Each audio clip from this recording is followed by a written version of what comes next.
আসসালামু আলাইকুম। প্রিয় ফরেক্স ট্রেডার বন্ধুগণ, কেমন আছেন সবাই? সুইং এন্ড বেসিক ট্রেডিং চ্যানেলটি আপনাকে স্বাগতম। আমাদের আজকের মার্কেট অ্যানালাইসিস ভিডিওতে আপনাদেরকে সামনে হাজির হয়েছি। আজকে ডিসেম্বরের প্রথম সপ্তাহে প্রথম দিন। আজকে থেকে মার্কেট কেমন হবে এটা আমরা আপনাদের নিয়ে একটু আলোচনা করব। তবে বলে রাখি, ডিসেম্বর মাসটা খুব রিস্কি একটি মাস।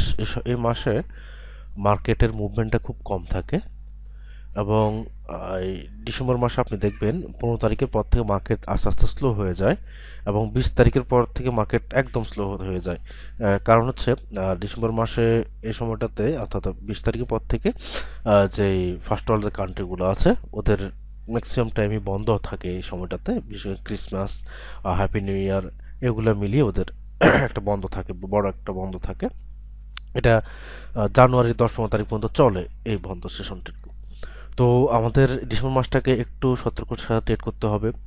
বেশি লট ওভারলট এগুলা করা যাবে না এবং অহেতুক যে যুক্তিসঙ্গত কারণ ছাড়া ট্রেড করা যাবে না। এবং আপনার ট্রেডিং স্ট্র্যাটেজি 100% মিলার পরেও যদি আপনার স্টপ লস হিট করে আপনার ট্রেড, তাহলে সেক্ষেত্রে আপনাকে মন খারাপ করার কিছুই নেই এবং মন খারাপ করা যাবে না, প্লাস আপনার সিস্টেমটাকে চেঞ্জ করা যাবে না। দ্বিতীয়ত হচ্ছে একটু ধৈর্য থাকতে হবে, কারণ আমরা বিগত কয়েক বছর ধরে দেখেছি যখন আমরা ফরেক্স ট্রেডিং শুরু করি তখন থেকে দেখছি যে মার্কেটে এই প্রবলেমগুলো হয়। ডিসেম্বর মাসটা আসলে ডিসেম্বর থেকে জানুয়ারির 10 তারিখ 15 তারিখ পর্যন্ত এই সমস্যাটা থাকে। ওই সময় সিস্টেম কাজ করে না, আপনি বাই নেবেন সেলে যাবে, সেল নেবেন বাইরে যাবে। তারপরেও যারা ট্রেড করতে চান বা আমরা যারা ট্রেড করি, আমরা অবশ্যই ট্রেড করব, আমরা আমাদের সিস্টেম মেনে ট্রেড করব, সিস্টেম বাইরে ট্রেড করব না। যদি আমাদের সিস্টেম ফলো করে তাও আমরা সেই সিস্টেমে থাকবো, কারণ এই মাসটাতে এরকম একটু এরকম ঝামেলা হবেই, স্বাভাবিক।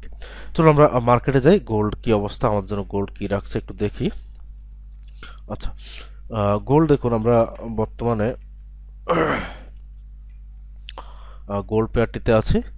আমরা গোল্ড পেয়ারটি গত 13 নভেম্বর যখন মার্কেট এই জায়গা থেকে 4244 44 মার্কেট পড়ে যায়, তখন আমরা এই জায়গাটাকে একটা কারেকশন জোন হিসাবে ড্র করেছিলাম। এরপর আমরা আরো একটি কারেকশন, একটা জোন অর্থাৎ 4050, 4050 থেকে 4050 থেকে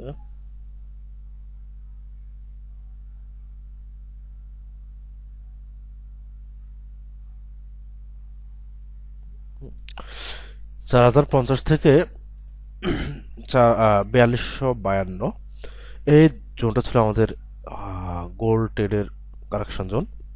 তো আহ, এরপরে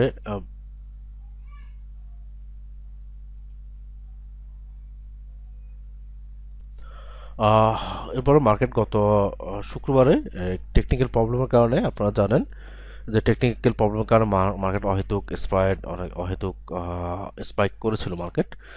এবং পরবর্তীতে আমাদের যারা আমাদের দীর্ঘদিন অ্যানালাইসিসগুলো দেখছেন, আমাদের প্রতিনিয়ত যে আমরা অ্যানালাইসিসগুলো দিচ্ছি গোল্ডের উপরে, এই অ্যানালাইসিসগুলো যারা দেখেন তাদেরকে আমরা বলেছিলাম যে মার্কেট বা আমাদের বিগত অ্যানালাইসিসগুলো বলেছিলাম মার্কেট আপে যাবে, মিনিমাম 4250 পর্যন্ত মার্কেট যাবে। কিন্তু শুক্রবারে এটা অনাকাঙ্ক্ষিত ঘটনায় যেটা মার্কেট ফল করে কিছুটা, কিন্তু ফল করার পরে মার্কেট আবার আপ ট্রেন্ডে যায় এবং আমরা এখান থেকে কিন্তু বেশ ভালো প্রফিট নিয়ে নিয়েছি। তো আমাদের যেটা আলোচনার বিষয় সেটা হচ্ছে, আমরা নভেম্বর 31 তারিখ থেকে নভেম্বর 13 তারিখ থেকে আমরা আলোচনা করেছি যে মার্কেট 4250 থেকে 4050 এর ভিতরে মার্কেট কারেকশন করবে এবং সেই অনুযায়ী মার্কেট কারেকশন করে আস্তে আস্তে উপর দিকে যাচ্ছে। তো এখন তো মার্কেট আপনার আবার কারেকশন জোনের 4050কে হিট করে 4250 চলে গেছে। তাহলে এখন তো আমরা কি করব? এই মুহূর্তে আমাদের এখন করণীয় কাজ হবে, মার্কেট যেহেতু সাপোর্ট এবং রেজিস্ট্যান্স জোনে মার্কেট আছে, এখনো সেটা সাপোর্ট এবং রেজিস্ট্যান্স জোনটাকে ব্রেক করতে পারেনি। তাহলে আমরা কি করব? মার্কেট দেখবো, আমরা মার্কেট যেটা আমাদের সম্ভাবনা হয়, মার্কেট এরকম ডাউন আসবে, আসার পরে এভাবে আপ হবে, আপ হয়ে ডাউন হবে, ডাউন হয়ে এভাবে এক সময় এটাকে ব্রেকআউট করবে। তখন আমরা এখান থেকে এই জোন থেকে যখন কনফার্মেশন পাবো তখন আমরা হাই একদম long trade, long buy trade আমরা নেওয়ার চেষ্টা করবো বা লং বাই ট্রেড আমরা নেব। কিন্তু বর্তমানে মার্কেট যেখানে আছে এখানে আমরা সাপোর্ট এবং রেজিস্ট্যান্স জোনে ট্রেড করব। যেহেতু আমরা জানি মার্কেট সাপোর্ট এবং রেজিস্ট্যান্স জোনে কমপক্ষে 3বার মার্কেট হিট করে, এটা হচ্ছে নর্মালি মার্কেট 3বার হিট করতে পারে, হিট করে মার্কেট যে কোনো একদিকে ব্রেক করে চলে যায়। তো এখন দেখা গেছে গোল্ড মার্কেটটা কিন্তু এখান থেকে ব্রেকআউট করে চলে যেতে পারে, ফার্স্ট টাইম ব্রেকআউট করে চলে যেতে পারে, কিন্তু আমরা গতানুগতিকভাবে যেটা দেখে আসি, আমরা মার্কেট ম্যাক্সিমাম টাইম যে কাজটা করে থাকি আমরা সেই কাজটাকে ফলো করব, এবং ওই কাজটাকে ফলো করার ফলে যদি আমাদের লস আমরা লসটাকে মেনে নেব, যদি লাভ হয় সেটাকে আমরা বেশি উৎসাহিত হব না, কারণ এটা মার্কেট স্বাভাবিক একটা নিয়ম। তাহলে আমরা কি করব, এখানে আমরা এই যে জোন আছে এখান থেকে আমরা একটা সেল ট্রেড নেব। ঠিক আছে, আমরা এখান থেকে একটা সেল ট্রেড নেব। কেন সেল ট্রেড নেব? এখানে কারেকশন জোনে আমরা জানি মার্কেট যেহেতু কারেকশন জোনে ব্রেকআউট করে না, কনফার্ম ব্রেকআউট করেছে কিন্তু ফলস ব্রেকআউট মার্কেট আর ভিতরে ঢুকে গেছে এবং কনফার্মেশনও করতে পারেনি, তার মানে আমরা এখান থেকে একটা সেল একটা ট্রেড পাবো। আমরা এক্ষেত্রে কি করবো, এখানে একটা সেল এন্ট্রি নিয়ে নেব। আমরা এখানে একটা এখানে একটা সেল এন্ট্রি নেব। আমরা আমাদের স্টপ লস হবে 4248, অর্থাৎ আমাদের যে সাপোর্ট জোন আছে এই সাপোর্ট জোন থেকে একটু উপরে হবে আমাদের স্টপ লস।